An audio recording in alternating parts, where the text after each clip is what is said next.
নমস্কার বন্ধুরা, কেমন আছেন? আজকে আর বলবো না, জানি আমার মতো আপনারাও ভালো নেই।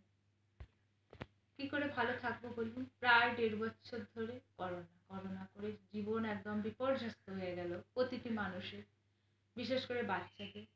তারপরে আগের বছর আমফান, এবছর আবার জ্বর। ভেবেই বুঝতে পারছি না এরকম সংকটময় পরিস্থিতি থেকে আমরা কি করে বের হব। আমি একজন সাধারণ গৃহবধূ, আমার খুবই ক্ষমতা খুব কম, তাই ভগবানের কাছে প্রার্থনা করা ছাড়া আমার আর কিছুই করার নেই। আর সারাদিন ধরে বিভিন্ন নিউজ চ্যানেলে বিভিন্ন রকম ছবি দেখছি, মনটা ততই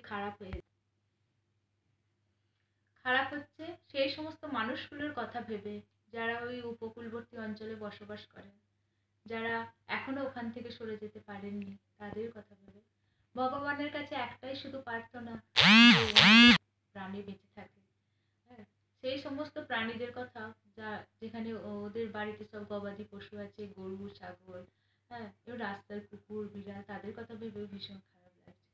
শুধু ঈশ্বরের কাছে শুধু কোটি কোটি হাত জোর করে প্রার্থনা করছি যে ওই সমস্ত মানুষগুলোকে এবং জীব জন্তুগুলোকে যেন রক্ষা করে। কোনো লাইক করতে বলবো না, শেয়ার করতে বলবো না, কিছুই বলবো না।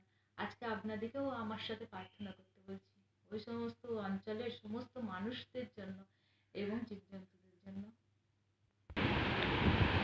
আমার বিশ্বাস, আমি আর সবাই মিলে যদি ভগবানের কাছে প্রার্থনা করি, ভগবান ঠিক আমাদের ডাকে সাড়া দেবেন। আর এই সংকটময় পরিস্থিতি থেকে আমরা বেরিয়ে ঠিক আসবই।